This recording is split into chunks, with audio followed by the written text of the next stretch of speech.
Saya akan menceritakan sebuah film drama action Amerika yang berjudul Public Enemies. Film tersebut menceritakan tentang penangkapan seorang perampok bank yang terkenal pada masanya, John DeLeon, oleh agen FBI Melvin Purpose.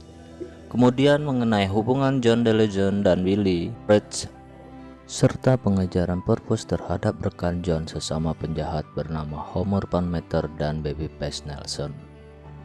Film ini dimulai pada tahun 1933 ketika John Dillinger dibawa ke penjara negara bagian Indiana oleh mitranya John Red Hamilton yang menyamar sebagai seorang petugas pengirim tahanan. John dan Red berhasil menyergap beberapa penjaga dan membebaskan anggota komplotan mereka. Penjebolan ini hampir berhasil tanpa rintangan hingga salah satu anggota komplotan, Ed Sauce, memukul seorang penjaga hingga tewas. Baku tembak terjadi ketika komplotan itu melarikan diri. Mentor John, Walter Detrich, terbunuh dalam pelarian tersebut. Dan John yang murka menendang South keluar dari mobil karena kekacauan yang ia perbuat. Scene berpindah ke hutan Ohio. Saat itu Melvin Purpose dan beberapa agen FBI lainnya mengejar Pretty Boy Floyd.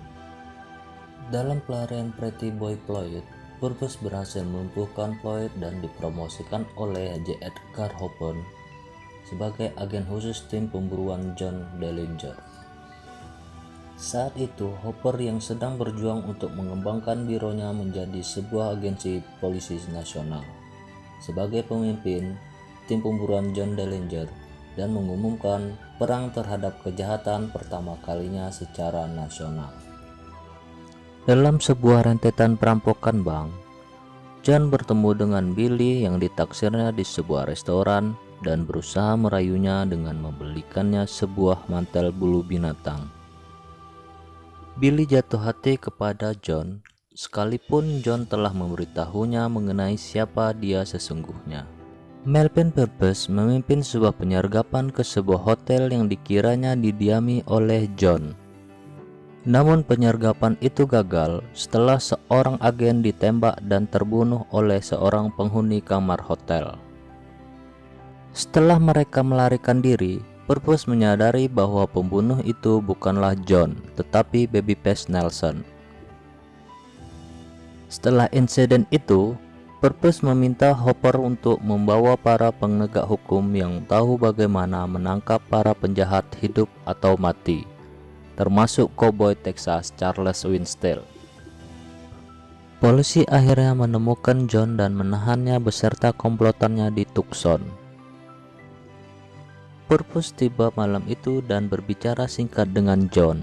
Lalu John berusaha untuk membingungkan Purpose dengan membicarakan mengenai agen yang dibunuh oleh Nelson. John diserahkan kembali ke Indiana dan ditahan di sana untuk menunggu pengadilan. Beberapa saat setelah sidang, John dan beberapa tahanan berhasil melarikan diri. Malam harinya, John menelpon Billy melalui telepon umum karena John tidak dapat menemui Billy yang sedang diawasi secara ketat.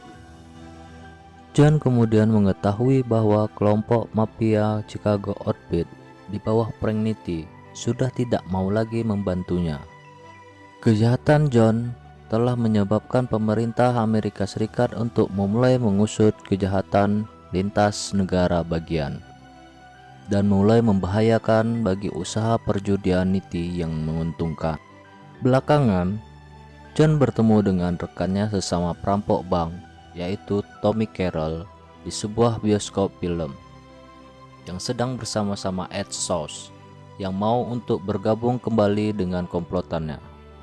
Carroll mengajak John untuk merampok bank di Six Sioux Falls dan menjanjikan bagian yang besar. Walaupun Babyface Nelson yang tidak disukainya turut juga dalam perampokan ini, John setuju untuk ikut. Baku tembak yang dipicu akibat Nelson menembak seorang polisi di luar bank terjadi, dan John tertembak di tangan. Carroll juga tertembak dan ditinggalkan karena sekarat. Mereka mundur ke pondok Nelson yang tersembunyi di tengah hutan di Little Bohemia. Di tempat itu luka-luka John diobati. Komplotan itu kecewa karena hasil perampokan mereka hanya sebagian kecil saja dari harapan. Purpose dan anggotanya menahan Carel yang masih hidup dan menyiksanya untuk mengetahui di mana tempat komplotan itu bersembunyi. Setelah mengetahui tempat persembunyian John, Purpose segera menuju ke sana. Setelah sampai di tempat persembunyian John, Purpose melihat beberapa orang yang keluar dari pondok tersebut dan mengira itu komplotan John dan menembaknya hingga tewas. Dan John dikejutkan suara tembakan dari luar. Ia mengetahui jika suara tembakan itu dari polisi yang telah mengetahui keberadaannya. Agen Winstead dan Hart berlari mengejar John dan Red di tengah pepohonan dan turut dalam baku tembak itu. Red tertembak dan terluka parah. Dalam usaha untuk melarikan diri, Nelson membajak sebuah mobil FBI dan membunuh beberapa agen termasuk mitra Purpose Carter Baum. Setelah pengejaran dengan mobil, Purpose dan anggotanya berhasil membunuh Nelson dan sisa komplotannya. Sementara itu, John dan Hamilton mencuri mobil seorang petani dan berhasil melarikan diri. Namun Red tewas setelah kehabisan darah pada malam itu. John berhasil menemui Billy, memberitahu rencananya untuk melakukan perampokan terakhir yang akan dapat membiayai mereka untuk melarikan diri bersama. Lalu John mengantarnya ke sebuah hotel yang dikiranya aman. Namun ia tak berdaya ketika melihat Billy ditangkap oleh FBI. Seorang integrator yang kasar, agen Harold, memukuli Billy dengan ganas untuk mengetahui keberadaan John, tetapi Billy menolak berbicara. Purpose dan Winstead tiba dengan marah menghentikan integrasi yang kejam itu. Sementara itu, John bertemu dengan Alvin Carpes yang ingin merekrut John ke dalam komplotannya Banker Gang. Namun, John tidak tertarik. John menerima sebuah surat dari Billy melalui pengacaranya, Louis Pickett, yang memberitahunya agar tidak berusaha melepaskan Billy dari penjara. Melalui polisi korup Zarkovic, Purpose mendapat bantuan seorang mucikari sekaligus kenalan John, Anna Seg. Setelah mengancam Anna dengan deportasi ke negara asalnya jika ia tidak mau bekerja sama, Anna pun setuju untuk menjebak John yang saat itu sedang bersembunyi di tempatnya. Malam itu, John dan Anna menonton sebuah film yang diperankan oleh Charles Galbe berjudul Manhattan Melodrama di Biograph Theater. Ketika film usai, John dan Anna pergi dari bioskop dan Purpose mendekati mereka. John menyadari adanya polisi di sekitarnya dan tertembak beberapa kali sebelum ia dapat mengambil senjatanya untuk melawan Harold. Lalu agen Winstead yang menembakkan tembakan terakhir yang fatal mendengarkan kata-kata terakhir John. Belakangan, Winstead menemui Billy di penjara lalu memberitahukan kata-kata terakhir John. Sampaikan pada Billy untukku.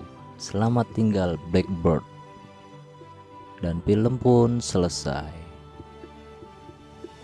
Itulah alur cerita film Public Enemies. Kalau kalian mempunyai film rekomendasi yang mau dijelasin alur ceritanya, kalian bisa tulis judul filmnya di kolom komentar.